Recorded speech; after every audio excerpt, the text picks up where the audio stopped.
making raspberry jam. Dorothy and Nancy are at it again. And here we are, old-fashioned, very effective way of mashing up the raspberries. Technology is great. Yeah, right. It's been around for centuries. So you take a cookie sheet and you just pour out a basket of raspberries and you smoosh them all up. Make sure there's no Japanese beetles. And you check them first for Japanese beetles and grass and mold or anything else. We'd already done that before we started to.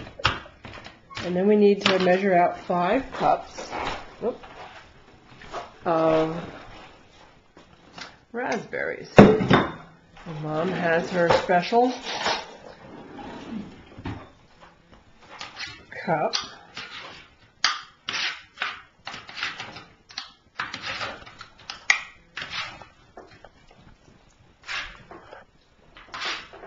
And we've got everything else staged, which you need to do beforehand. Put out your jars and your ladles and your lids and have everything ready to go. And then over here we have the 7 cups of sugar ready to go. And that's important, and you usually need to have a timer ready to go. And this is our 3rd batch. We did 2 batches yesterday. Do you want to that that's clean? Yeah, they've all been cleaned and Dishwasher. put them in the dishwasher, and everything's not exactly sterile, but very clean. Here we go. We've got a And spectator.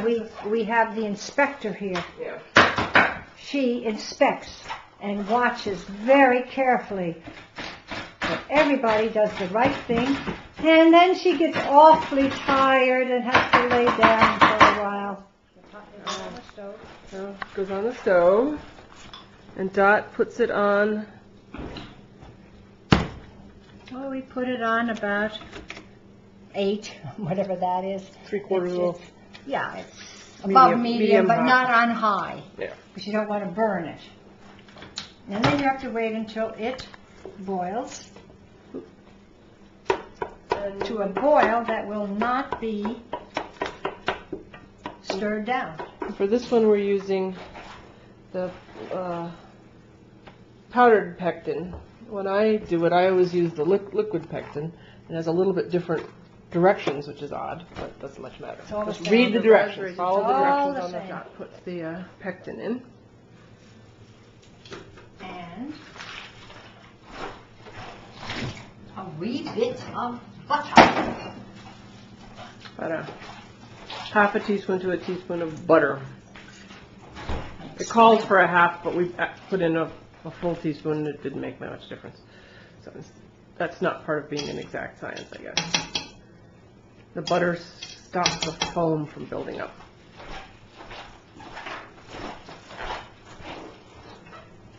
Now this is the boring part where you get to watch it boil. So I'll stop it now.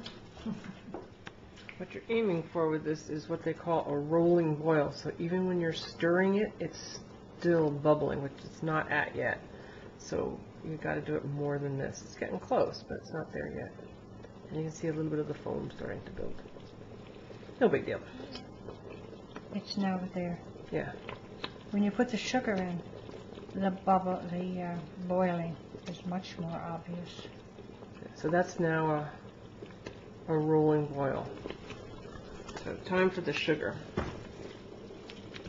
You can do it both. Yeah. In it goes.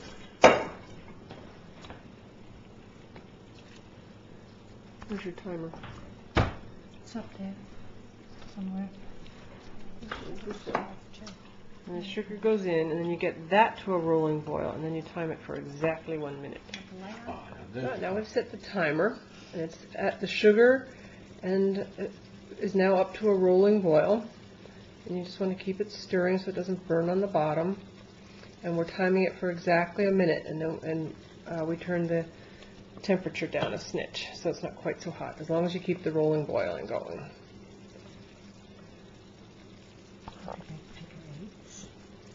Zoom in.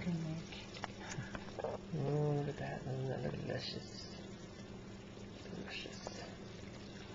you might suggest that they be very careful because there's a lot of sugar in this, and sugar burns.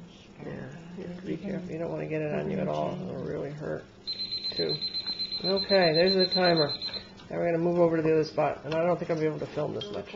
Oh, we have a little glitch in it. Now she's, you take a spoon and you get rid of the froth that's on it. And don't throw it out. Save it. It's delicious.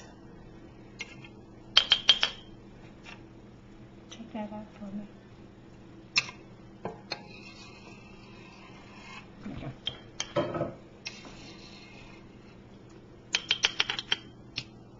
You don't have to get every last bit of it. Try to get as much of it as possible.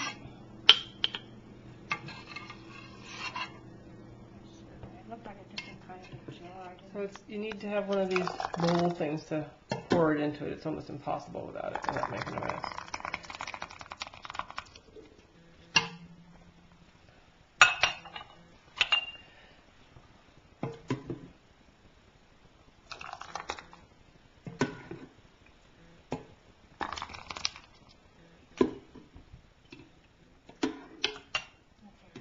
It always makes 8 cups, so you just want to know how much, like these jars are a cup and a half, and these are each a cup, and you add it up till you get the combination of jars that add up to 8.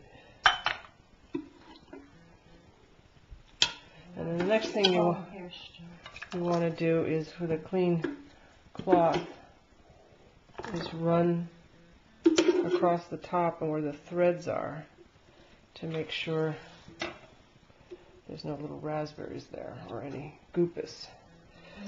Where's the other stuff here? And then you seal them, and you seal them tightly and then flip them over. The other stuff is... So here they are. You leave them upside down for about 5 minutes, and then you, in the heat of it is getting to the lids, and then you flip them back over, and they go ping, ping, ping over the next half hour, and create the vacuum seal that keeps them fresh. And now we're going to go out and pick more raspberries and start another batch. There's the dog.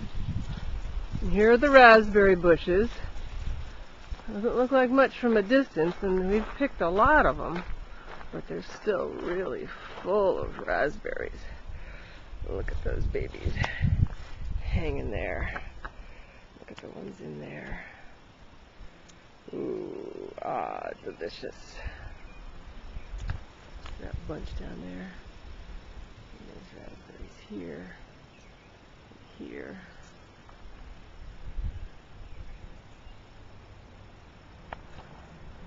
There's a big whole bed with paths through it, and the dog likes to get in here and goes through the inside of it and pick and eat the berries off the bottom. It's so cute. So, there we are. And there's the house. So, 4 batches. Over and out. It was fun.